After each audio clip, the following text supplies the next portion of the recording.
مسلمانوں پر عذاب یہودیوں کے ہاتھوں، اس لیے ان کو بچایا گیا۔ اب اس میں بڑی تلخ بات آپ سے کہہ رہا ہوں، یہ آپ کے لیے قبول کرنا آسان نہیں، حلق سے نیچے اترے گی مشکل سے، کہ عقلی طور پر رسول نہ مغلوب ہو سکتا ہے نہ قتل ہو سکتا ہے۔ ہمارا عقیدہ ہے ماں صلبوہ وما قتلوہ، لیکن یہ کہ اگر یہودی، اگر جو قادیانی مانتے ہیں سولی چڑھ گئے تو سلیب تو ہو گئی، قرآن کی نفی تو ہو گئی، ہاں مرا نہیں، یہ دوسری بات ہے۔ دوسری بات یہ ہے کہ رسولوں کے باب میں اللہ کا قانون کیا ہے؟ اگر کسی قوم کی طرف رسول کو بھیجا اور اس قوم نے بحیثیت مجموعی انکار کر دیا، رد کر دیا، ریجیکٹ کر دیا، پوری قوم ہلاک، اور رسول اور اس کے جو چند ساتھی ایمان لے آتے تھے وہ وہاں سے ہجرت کر کے چلے جاتے تھے۔ لیکن ہجرت کر کے جاتے تھے تو اس کے بعد کسی اور مقام پر کریں گے اہل نظر تازہ بستیاں آباد، پھر وہاں پر ایک اور انہوں نے جو ہے اپنا مرکز بنایا، ایک نئی امت کھڑی ہو گئی۔ اس کی سب سے بڑی مثال کیا ہے؟ قوم عاد ختم ہوئی حضرت ہود علیہ السلام کو ریجیکٹ کرنے کی باعث، ہلاک کر دی گئی۔ حضرت ہود علیہ السلام اپنے ساتھیوں کو لے کر، یہ قوم عاد تھی عرب کا جزیرہ نما، عرب کے جنوبی علاقے کے اندر جو اب صحرا ہے، بہت بدترین صحرا ہے، الربع الخالی جسے کہتے ہیں، خالی ہے، وہاں کوئی زندگی کے آثار ہے ہی نہیں، نہ کوئی پتی ہے، نہ کوئی گھاس ہے، نہ کوئی انسان ہے، نہ کوئی حیوان ہے، کچھ نہیں۔ الربع الخالی بدترین صحرا ہے۔ وہ صحرا ایسا ہے کہ اس کے اندر کوئی چیز ٹکتی نہیں ہے، جو چیز اوپر ہوگی وہ دھستی چلی جائے گی، اندر چلی جائے گی۔ ورنہ عام صحرا کے اندر اس کے اوپر اونٹ بھی چلتا ہے، انسان بھی چلتے ہیں، لیکن اس میں نہیں۔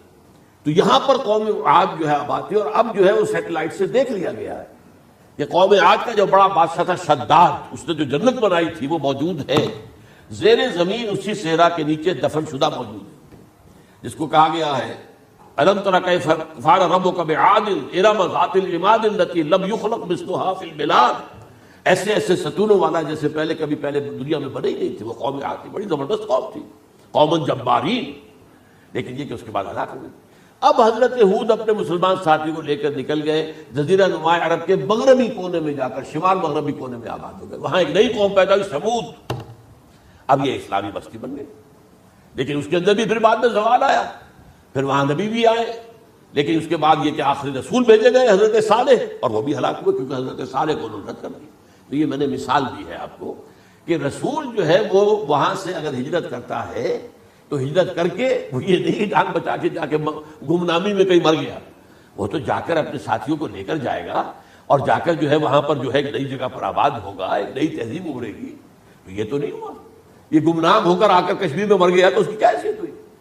حضرت عیسیٰ علیہ السلام یا تو اگر ہجرت کرتے، یا جب انہیں معلوم ہو گیا تھا کہ میرے قتل کا فتویٰ ہو گیا ہے، تو آپ وہاں سے ہجرت کر سکتے تھے، لیکن اپنے ساتھیوں کو تو لے کر جاتے نا، اپنے حواریین کو لے کر جاتے، اور کہتے ہیں 12 حواریین کے علاوہ اور بھی کوئی 70 کے قریب لوگ تھے جو ان پر ایمان لائے تھے، ان کو لے کر جاتے، کسی جگہ اگر آپ آباد ہوتے، وہاں ایک نئی جو ہے بستی بنتی، وہاں مسلمانوں کی ایک آبادی ہوتی، تو ان میں سے تو کوئی شے بھی نہیں ہوئی، بات ہی ختم ہوئی۔ لہذا عقلی طور پر بھی یہ بات ثابت نہیں ہو سکتی، خلاف عقل ہے، قرآن کے اصولوں کے خلاف ہے کہ وہ پھولی چڑھے ہوں لیکن مرے نہ ہو، پھر اتر گئے تو مرم پٹی کر دی۔ اچھا، کیا رومنوں کو اور یہودیوں کو پتہ نہیں چلا کہ مریم پٹی ہو رہی ہے اس کی، اور عیسیٰ مرا نہیں ہے؟ اگر ان کو پتہ چل جاتا تو کیا وہ چھوڑ دیتے؟ اب مرہم پٹی کے بغیر تو 12 جو شخص سولی پر لٹکا رہا ہے وہ تو تقریباً مردہ ہی ہوتا ہے نا۔ وہ کہ چلیے ہو سکتا ہے کہ کوئی ایسا امکان ہو کہ اس کی نبض ابھی چل رہی ہو اور وہ اتار لیا جائے اور مرہم پٹی کر لی جائے تو بچ جائے، لیکن یہ کہ پھر اس کے بعد وہ اگر وہاں سے ہجرت کرتے تو وہاں سے وہ اپنے حواریین کو لے کر جاتے اور کسی نئی جگہ پر جا کر آباد ہوتے۔ ان دونوں اعتبارات سے یہ بات ناقابل قبول ہے، ناقابل یقین ہے۔ لیکن اسی مسئلے کو لے کر انہوں نے، جو جیسا کہ میں نے بتایا تھا، وفات ہو گئی، کیسے ہو سکتا ہے ہمارے نبی جو سید المرسلین ہے وہ تو زیر زمین دفن ہو گئے اور یہ جو آسمان پر اٹھا لیے گئے، یہ کیسے ہو سکتا ہے؟ بس اس کے اوپر عام لوگ جو ہیں وہ متاثر ہوئے، اور خاص طور پر وہ سائنٹیفک مائنڈ جو بن گیا تھا، تو چونکہ سائنس کے اس خاکے کے اندر وہ بات فٹ نہیں بیٹھتی، لہذا ان لوگوں نے اس کو قبول کیا۔ اب یہ کہ یہ جو واحد استثناء ہوا ہے یہ کسی اور کے ساتھ نہیں ہوا۔ ویسے حضرت مسیح کی پوری شخصیت مستثنیٰ ہے، بن باپ کے تو کوئی اور رسول پیدا ہوا ہی نہیں، نہ نبی پیدا ہوا۔ پھر وہ معجزے جو حضرت مسیح کو ملے کسی نبی کو نہیں ملے۔ حضرت صالح کو ایک ہی معجزہ ملا تھا نا ایسا کہ لوگوں نے کہا کہ تم یہ اس چٹان میں سے ابھی ایک گابن اونٹنی برآمد کر کے دکھا دو، وہ دکھا دی گئی، پھر ہلاک کر دیے گئے۔ لیکن جو اور معجزے حضرت مسیح کو دکھائے وہ بچپن میں بولے ہیں، گود میں تھے یا پگوڑے میں تھے، بولے ہیں انی عبد اللہ آتانی الکتاب وجعلنی نبیا۔ یہ بات نہ ہوتی تو حضرت مریم کے کیا حشر کرتی قوم کہ تمہاری بغیر شادی کی یہ کہاں سے لے آئی ہو تم، یہ تو ولد الزنا ہے۔ تو یہ سارا معاملہ جو ہے حضرت عیسیٰ بولے ہیں وہاں پہ، خود وہ بچہ بولا ہے۔ اب اس کے بعد بولنے کی لوگوں کے اندر کیا گنجائش تھی؟ زندہ کو مردہ کر دینا، ثم بإذن اللہ، مردہ زندہ ہو گیا۔ اور تخلیق حیات، ایک پرندہ بنانا گارے کا، پھونک مارنا اور اڑتا ہوا پرندہ بن جائے، ایک کوڑی کے جسم پر ہاتھ پھیرنا اور کوڑ ختم، ایک مادر ذات اندھے کی آنکھوں پر ہاتھ پھیرنا اور بینائی آ گئی۔ یہ سارے معجزات مستثنا شخصیت، ان کا یہ استثناء کیوں کیا گیا؟ یہ بڑی تلخ بات ہے، یہ یاد کر لیجیے، کیونکہ یا تو قوم اسی وقت ہلاک کر دی جاتی جیسا کہ ہوا قوم نوح، قوم ہود، قوم عاد، قوم سمود، قوم شعیب، یہ ہوا کہ نہیں ہوا؟ اور صدوم اور عمورہ کی بستیاں جہاں حضرت لوط بھیجے گئے، اور آل فرعون جو ہلاک کیے گئے، یا تو پوری قوم ہلاک کی جاتی؟ نہیں، یہ یوں سمجھیے کہ اس پورے معاملے کو درمیان میں سے ایک وقفہ دے دیا گیا، حضرت عیسیٰ کو اٹھا لیا گیا، اور حضرت عیسیٰ دوبارہ آئیں گے۔ یہ کیوں کیا گیا؟ اب اس میں بڑی تلخ بات آپ سے کہہ رہا ہوں، یہ آپ کے لیے قبول کرنا آسان نہیں، حلق سے نیچے اٹھنے کی مشکل سے۔ اس قوم کو زندہ رکھا گیا ہے جو ملعون اور مغضوب علیہم قوم ہے۔ سب سورہ فاتحہ میں مفسرین لکھتے ہیں ضالین، یہ نصارہ ہے، اور مغضوب علیہم یہ یہودی ہے۔ اور قرآن کہتا ہے لعن الذین کفروا من اہل الکتاب علی لسان داؤد عیسی ابن مریم، لعنت کی گئی ایک ملعون اور مغضوب قوم کے ہاتھوں آخری امت محمد، اور اس کا بھی بہترین حصہ، اس پر عذاب ان کے ہاتھوں آئے گا، عربوں پر عذاب یہودیوں کے ہاتھوں، اس لیے ان کو بچایا گیا۔ یہ میں نے کئی دفعہ واقعہ سنا ہے، مولانا اسلائی صاحب بتایا کرتے تھے، کیونکہ وہ راجپوت تھے، یو پی کے راجپوت مشرقی حصے کے، کہ ہمارے ہاں کوئی نوجوان اگر کوئی بڑی گری ہوئی حرکت کرتا تھا تو اس کے سر پر چمار کے ذریعے، چمار کے ہاتھوں جوتا لگایا جاتا تھا۔ اگر راجپوت کے سر پر راجپوت کا جوتا گرا تو چلو تکلیف تو ہوئی، لیکن یہ کہ راجپوت کا جوتا گرا ہے نا، پڑا ہے، لیکن راجپوت کے سر پر چمار کا جوتا، جس کو آپ انگریزی میں کہتے ہیں to add insult to injury, وہ تکلیف بھی ہے جوتا کھانے کی، اور انسلٹ ہے کہ ایک چمار مار رہا ہے۔ یہ امت سب سے خیر امت ہے، کنتم خیر امت اخرجت للناس۔ اس کے لیے عذاب بھی بدترین آئے گا، اور کن پر آئے گا؟ اس امت کا جو اصل نیوکلیس ہے عرب، جس کے بارے میں حضور کی حدیث موجود ہے ویل للعرب، عرب کے لیے بہت بڑی ہلاکت۔ اور آج ہماری نظر میں آ رہا ہے وہ ملعون اور مغضوب علیہم قوم، ان کے سینے کے اندر خنجر کی طرح بھونکی گئی ہے، اور 30 کروڑ کے قریب عرب بے حمیتی، بے غیرتی، بزدلی، کمزوری، ذلت، مسخرت کی مثال بنے ہوئے۔ کوئی بول سکتا ہے اس اسرائیل کے خلاف؟ کو بول سکتا ہے؟ 30-35 لاکھ آدمی ہے اسرائیل کے اندر یہودی، اس سے زیادہ تو امریکہ میں 50 لاکھ کے قریب، کل 1.25 کروڑ آدمی ہے یہ یہودی پوری دنیا کے اندر۔ لیکن دیکھیے جو چاہتا کرتا ہے، جب چاہا اس نے عراق کے ایٹمک انسٹالیشن کو تباہ کر دیا، اور سعودی عرب کی فضا میں اس کو فیول کٹ کیا ہے انہوں نے، دوبارہ ری فیولنگ جو ہوئی ہے ان کے جہازوں کی، وہ سعودی عرب کی فضا میں ہوئی۔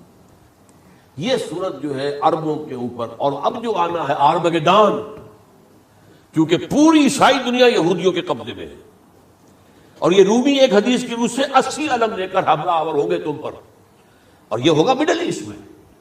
آپ کو معلوم ہے پوری دنیا میں کہا جا رہا ہے 3rd ورلڈ وار جو ہونے والی ہے وہ مڈل ایسٹ میں ہوگی، اور میں ٹوائنبی کا قول آپ کو سنا چکا ہوں، 1950 کا قول ہے اس کا۔ یہ اس وقت تک تو سوال ہی پیدا نہیں ہوتا تھا، سارا تصادم جو ہو رہا تھا وہ ایک طرف روسی اور اس کے ساتھی تھے، روس اور اس کے ساتھی، دوسری طرف یہ مغربی یورپ اور امریکہ تھا۔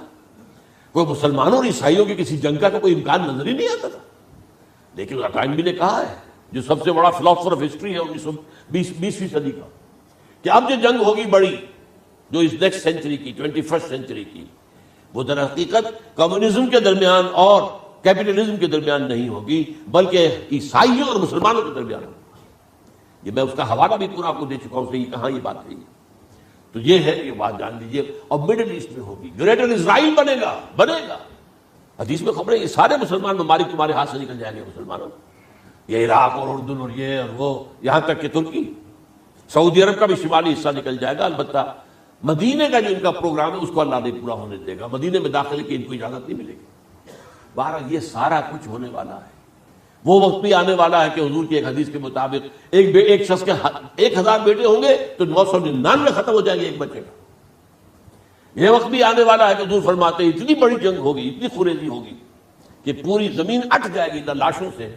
تو پرندہ جو ہے کوئی، ایک تو پرندے ہوتے ہیں کہ جو مردار خور ہے، گدھ ہے، وہ تو بڑی خوشی سے اتریں گے، تناول فرمائیں گے لاشوں کو۔ اسی طریقے سے کوے ہیں، چیلے ہیں، لیکن جو نفاست پسند پرندے ہیں وہ لاش کے اوپر اترنا نہیں چاہتے۔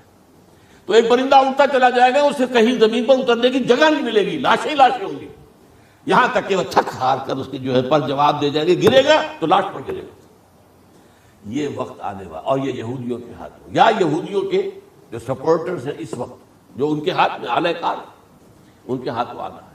میرے نزدیک اس کام کے لیے اس ملعون قوم کو کہ جو حضرت عیسیٰ کے زمانے سے ملعون ہو چکی، اس کو باقی رکھا گیا ہے، اسے یہ موقع دیا گیا ہے۔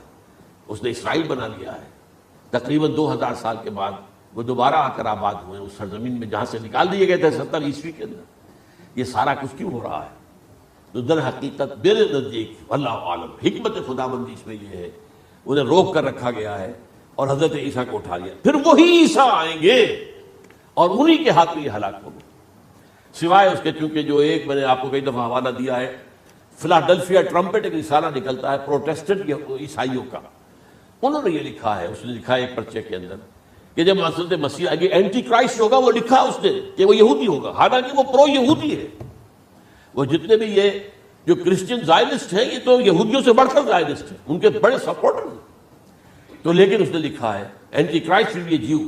ابھی کچھ عرصے پہلے آپ کو یاد ہوگا نوسٹریڈیمس کا بڑا چرچا ہو گیا تھا، اس کی جو ہے وہ پیشن گوئیاں اور یہ کہ ایک مسلمان ہوگا اینٹی کرائسٹ، اور صدام کے بارے میں اشارے کیے جا رہے تھے کہ وہ اینٹی کرائسٹ ہوگا وغیرہ وغیرہ، لیکن انہوں نے لکھا ہے کہ وہ اینٹی کرائسٹ یہودی ہوگا، اور اس نے لکھا 80% یہودی قتل ہو جائے گا۔ یہ میں نے ایک تعبیر کی ہے اپنے ذہن میں کہ 20% شاید وہ ہو جو حضرت عیسیٰ کی جو سیکنڈ کمنگ ہے آمد ثانی کے موقع پر ان پر ایمان لے آئیں اور وہ بچ جائیں، لیکن جو بھی حضرت عیسیٰ کا انکاری ہوگا وہ ختم کر دیا جائے گا، جیسے قوم نوح ختم ہوئی، قوم ہود ختم ہوئی، قوم عاد ختم ہوئی، قوم صالح ختم ہوئی، اسی طریقے سے۔ تو یہ قانون خداوندی پورا ہونا ہے، بس ایسے ہی ہے جیسے کسی کو پھانسی کا حکم تو ہو گیا ہو لیکن ابھی ایگزیکیوشن نہ ہوئی ہو، ہوتا ہے 2 سال 3 سال گزر جاتے ہیں کہ پھانسی کا حکم ہے لیکن یہ کہ اب وہ پھانسی نہیں ہو رہی ہے، وہ اپیلوں در اپیلوں معاملہ چل رہا ہے۔ یہ ہے میرے نزدیک واللہ عالم، اللہ تعالیٰ نے یہ کوڑا ان مسلمانوں کے لیے رکھا ہوا ہے کہ جن کے رتبے ہیں سوا، ان کی سوا مشکل ہے۔ جتنا اونچا مقام اللہ نے دیا عربوں کو، ان میں حضور کو اٹھایا، ان کی زبان میں اپنا آخری کلام نازل کیا۔